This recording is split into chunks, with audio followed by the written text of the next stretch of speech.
hummingbirds, 3 French hens, 2 turtle doves, And a partridge in a pear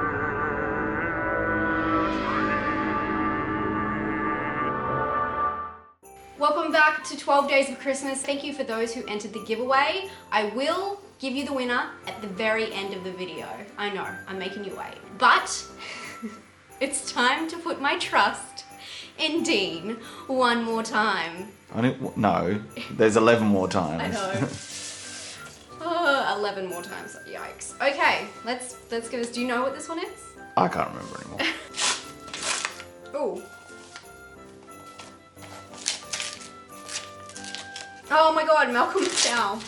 Oh, I know this one. Cat People. This is the remake of Cat People. Okay, I'm okay with this. I'm okay with this, guys. Okay, I'm excited. I've only seen the very original one, which, oh my god, another R one. You're always with the raunchy ones.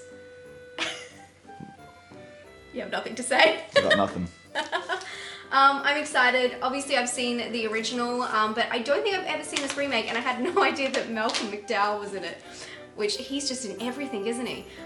So this one is about a beautiful young woman on the bridge of sexuality, discovering love for the first time, only to find that an explosive experience brings it with tragic consequences. The tremendous passion of this girl's first...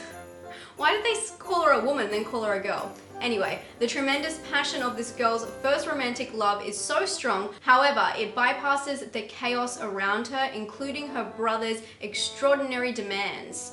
Sounds really creepy. As it pushes her to her own bizarre destiny. The blurb goes on forever here, but I'm gonna leave it there. I'm actually kind of keen to see this one. I was dreading this morning, I have to tell you that. Jeez, if you're dreading day 2, you're just gonna dread what? You dreading the entire series? No, it's just, Maybe. It's always a surprise. It's always a surprise with you. That's the point. Okay, we're gonna pop this one in. It's from 1982, and we're gonna give it a go. Also, some people were asking where Gromit was for day 1. He was sleeping. He's always sleeping, aren't you? Yes. We're gonna watch Cat People. You like kitties? Hey, kitties? That's one of the only words he knows. He's looking for the cat now, look.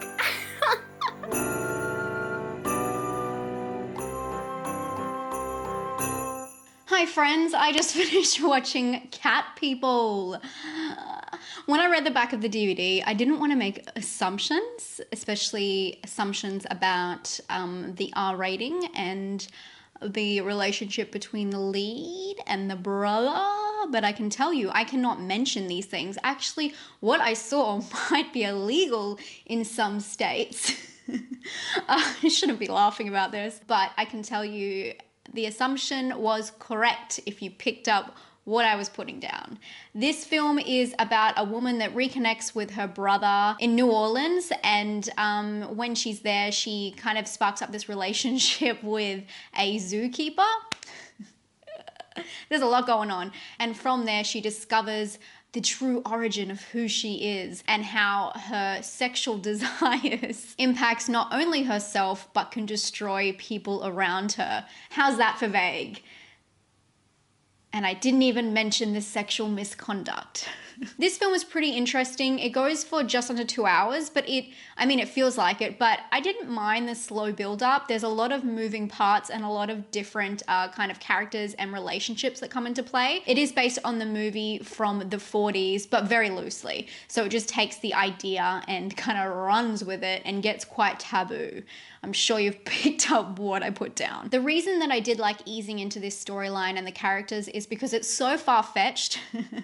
The title, Cat People, it's so far-fetched that I feel like it takes a little while to kind of catch up with who the person is and understand who they are before changes come in and you can actually see a change in their behavior. So I think that's quite important. Although it does open up to this quite bizarre scene, and then later on it kind of doubles back and shows this really interesting imagery to do with the origin, to do with the cats, and yeah, it's quite like surreal in that way. What I did love about the film is that finally you do get a transformation in there, so if you're looking for a little bit of practical morphing.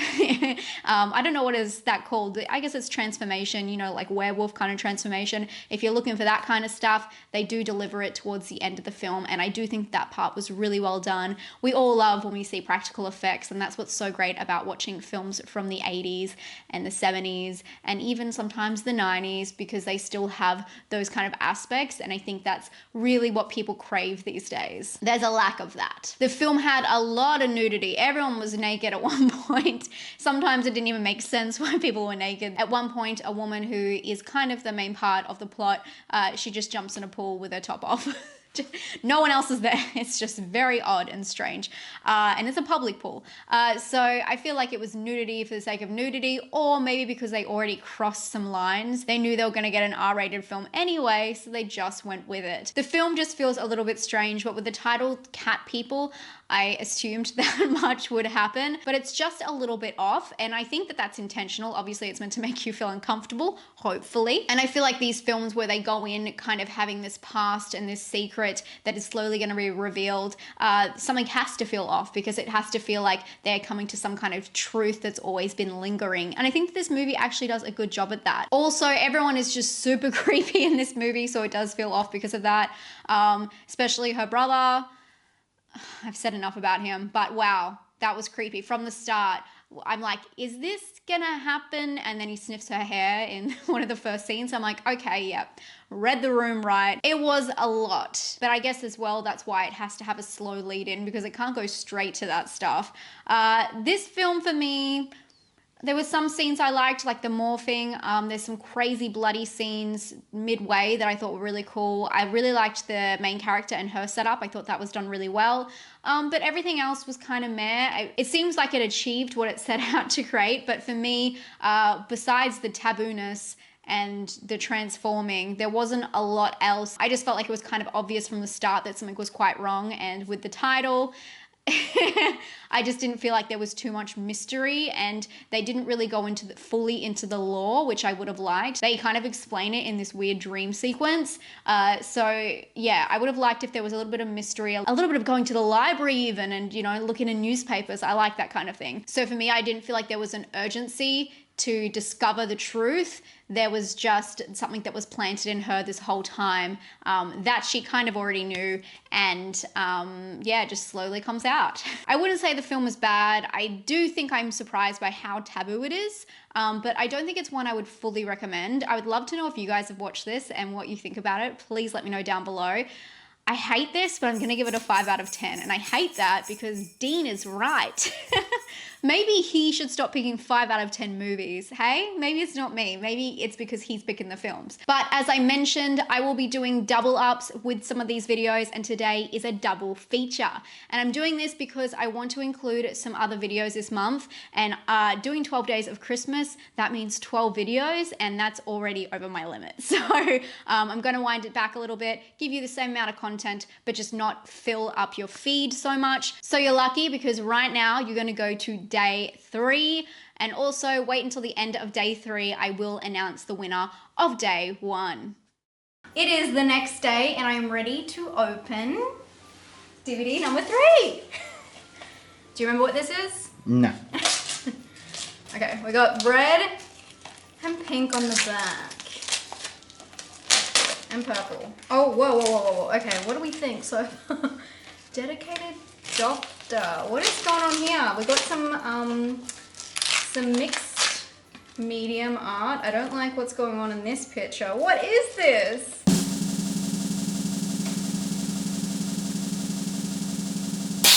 She killed an ecstasy? Mm-hmm. That took me way too long to respond. That was a moment. It took a while. A daring trip into the macabre side of sexual revenge. Yet another R+. You're trying to get me demonetized here. I do what I do, you know? A dedicated doctor on the verge of a major scientific discovery is subjected to doubt and rejection from his peers. Unable to face the abject humiliation, he is doomed to commit. Well, this is demonetized. But he leaves behind a grieving widow who has the drive, desire, and fortitude to exact revenge on those responsible. On the medical committee, dispatching them like a black widow one by one. This reminds me so much of Theatre of Blood because it's like a revenge kind of thing. Very interesting. So this is from the 70s, it's from 1970. I have no idea what to think about this one. I don't think I've seen, well, I haven't seen it before, but I don't know if I've even seen people talk about it. So one thing, just in regards to the whole R rating thing, on most of these I'm buying online, I actually don't look at the ratings at all. It's not like I'm looking at the DVD and going, oh, strong gore themes and nudity. Well, it looks like you're attracted to that nevertheless. No, it's what I think you're attracted to. Anyway, let's pop this one in, give it a go. Let me know at home if you've ever seen this, and at the end, I promise I will let you know who is the winner of the giveaway. Let's get into it. Question mark.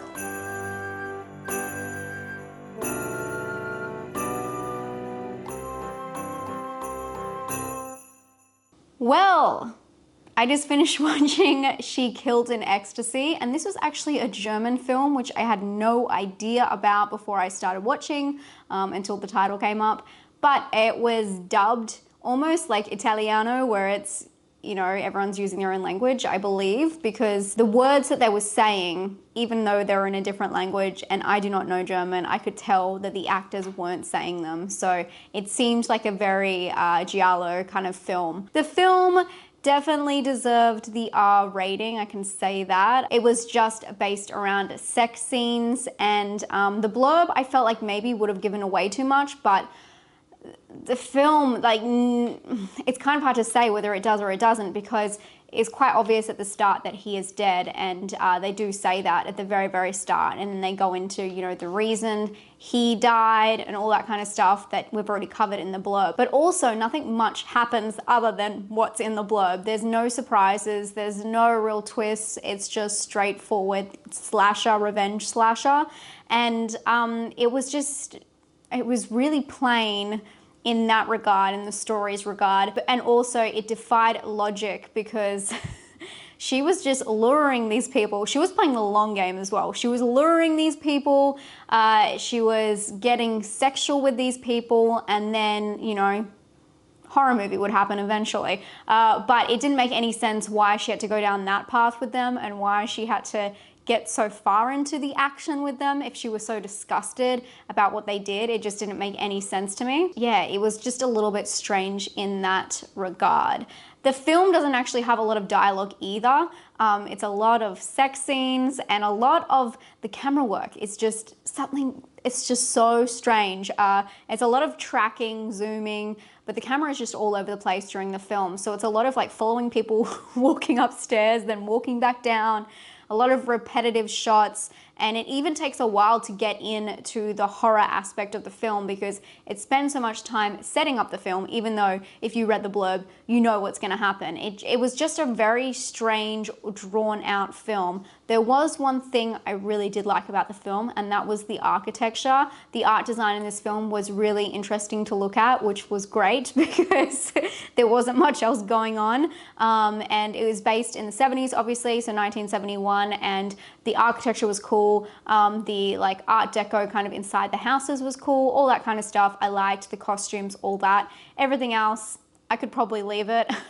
The camera work again was just so far out, and also they didn't even pull focus when they were meant to. Some of the sex scenes, it was focusing on the wrong part of the body. It reminded me of The Room, where they do that, and I don't think it's intentional, but somehow for the audience, it's more respectful. So I felt like that for this film. I really just want a hardcore like horror movie at this point. All the films I've watched so far has so much nudity, and the reason for it is not valid. It doesn't help the storyline, maybe a little bit in Cat People because it was so taboo, but to the extent that all of these movies cover it, it's just not my taste. It's just, yeah, it has nothing to do with the storyline, and this film definitely has that. This film feels like it was meant to be an hour long, and they were really just trying to pack it out with other information. But they go back and forth between the past and the present, kind of trying to bring out this emotion and trying to make it, you know, seem like this grieving widow and this epic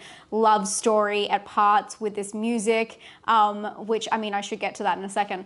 but it just didn't work for me. It just felt really drawn out, and like it was trying to just make more time out of the little material they had. So it just kept flashing back and forth with what we had already seen. As I was saying, the music, psychedelic music in the background that is, you know, quite suited to the 70s, but it's also quite goofy. And for such a serious kind of revenge served cold kind of movie, it just felt a little bit off. But also kind of reminded me of like Quentin Tarantino, and he has that kind of goofy music, especially in his revenge films. So yeah, I don't know, I kind of got that vibe from it. But really, I guess that's kind of it. It did have the cherry blood, but she was kind of the worst killer of all time. As I said, the logic in this film does not make any sense. I don't want to spoil too much more than I already have. But yeah, the logic in this film, there's no mystery. There's nothing really to it. You're just kind of watching it unfold. And for that, I'm gonna give it a 4 out of 10. Not even a 5. Dean's right there. Do you want to say anything? I'm surprised. I've already rated it on Letterboxd. What did you rate it? 1 out of 10. So I'm surprised you're giving that a 4. I think that's mighty generous of you. Oh, well, there you go. I'm giving it a 4 because of the art design. I thought that was really well done. Art design It's true. 4 out of 10. It is. If you saw the house, I'll try and include a picture of the house here. That's a 4 out of 10 for me. But a 4 out of 10 is below average. Like, everyone forgets, because I rate a lot of films 7 out of 10 as well. That's above average. So I look at it like that, which side it would fall on. I don't think it's completely unwatchable. I've seen a lot of 3s, 2s, and 1s in my time, and I do believe that that firmly goes on a 4. Anyway, that's my score for this film. But before I go, I do want to congratulate the winner who won the giveaway in day 1. It's Rachel. Thank you so much for entering. I loved reading all of your comments. You guys gave me a lot of films to watch, so thank you for that. Thank you for your horror Christmas recommendations. And Rachel, I'll be in contact with you to deliver your prize. I don't think it's gonna get there before Christmas, but Happy New Year's. I hope you're having a great day. Please let me know if you like this 2-in-1 kind of video, because I'm gonna do it a couple of times this month, just so I can fit some other cool content in. And in saying that, there's gonna be a cool video coming up next, which isn't gonna be a 12 Days of Christmas, and then we'll come back to it. But anyway, I'll let you guys go. Thanks for bearing with me, and I'll talk to you very soon. Stay spooky. Bye.